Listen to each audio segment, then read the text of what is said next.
What's happening, folks? Back with another reaction, back with some more Bonnie Tyler. And we're back to finish the very best of compilation. Thank you again to Michaela.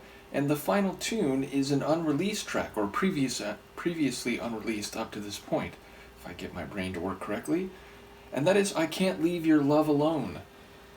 So, yeah, it's an emotionally nuanced title. It would suggest that there is some reason why the speaker would, all other things being equal, be inclined to back away, to cut off a relationship, or to cease association with this other person that is being implied.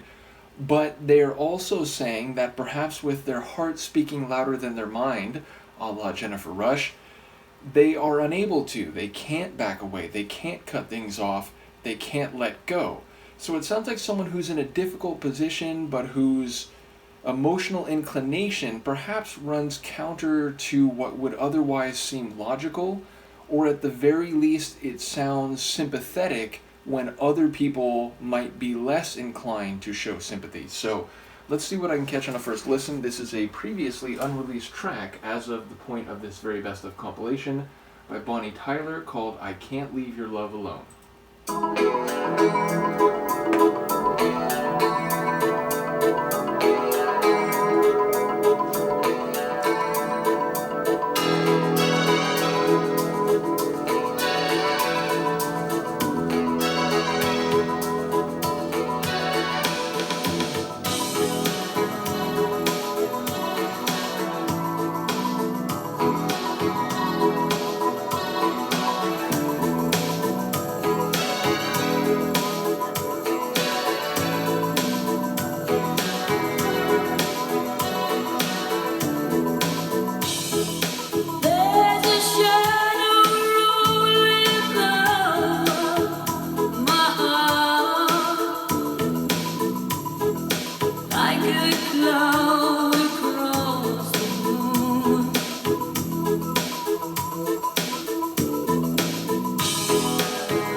fade.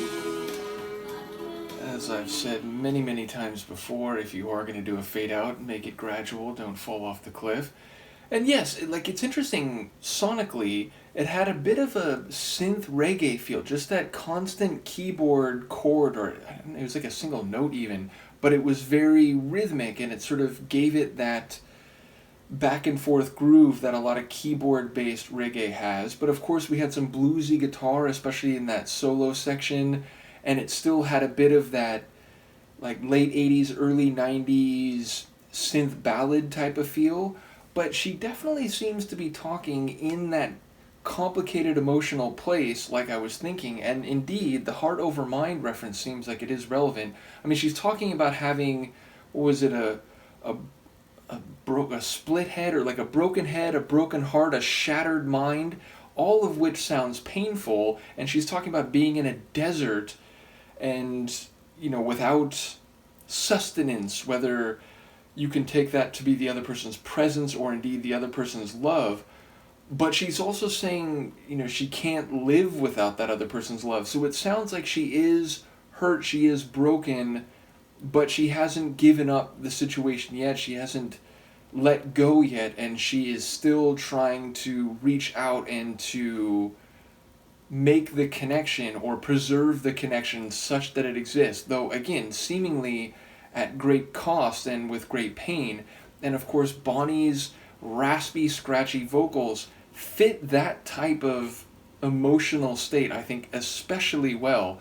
I also did like the way when we got her real raspy type belt, there was some layered vocals from Bonnie where the next vocal would sort of come over the top of that, while the original one was extending with that raspy delivery. So I like the arrangement of Bonnie's vocals on this one. I think they fit the character or the emotional scene setting of the tune quite well.